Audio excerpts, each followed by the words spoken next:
The knees will drift forward slightly, but find a stance widths that keep your knees from driving forward, over, and past your toes. Remember that your feet widths will set the track of your knee movement. Perform a hip hinge with a squat simultaneously when initiating the movement.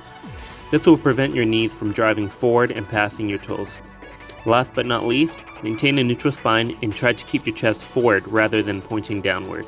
The squat is one of the core movements that requires mastery. Learning the goblet squat is a necessary first step, but to build strength in this movement, the various types of barbell squats will assist us in becoming stronger in this movement. There isn't one way to perform the barbell squat.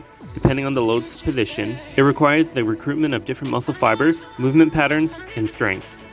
This is only one of the many variations, but each is as important as the other. The high bar back squat starts with the barbell on your posterior side.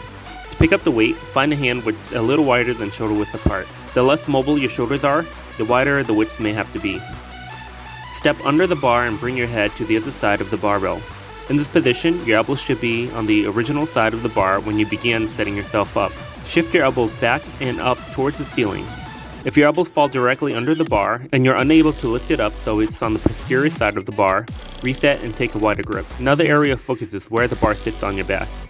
When you lift your elbows back and up, your traps and posterior deltoid forms a natural pad that the barbells can sit on. This padding is close to, but below the base of your neck where the bony landmark exists when you protrude your head forward.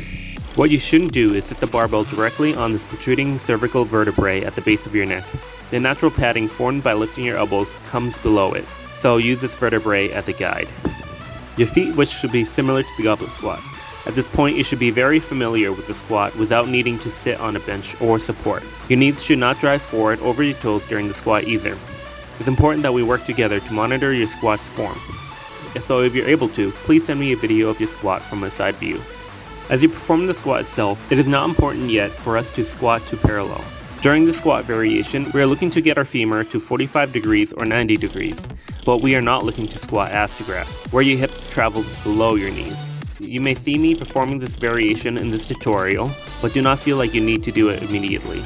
Once we have mastered the high bar back squat, we will gradually increase steps. What is most important is becoming comfortable with this movement and mastery of it.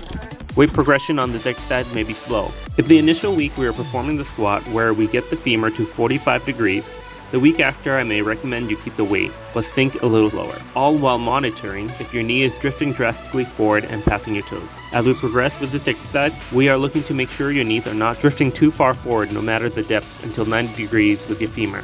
Remember, as always, tempo is important. For this variation, control is key. 2 seconds eccentric, pause at the bottom for a second, then 2 seconds concentric. Become familiar and comfortable with each position.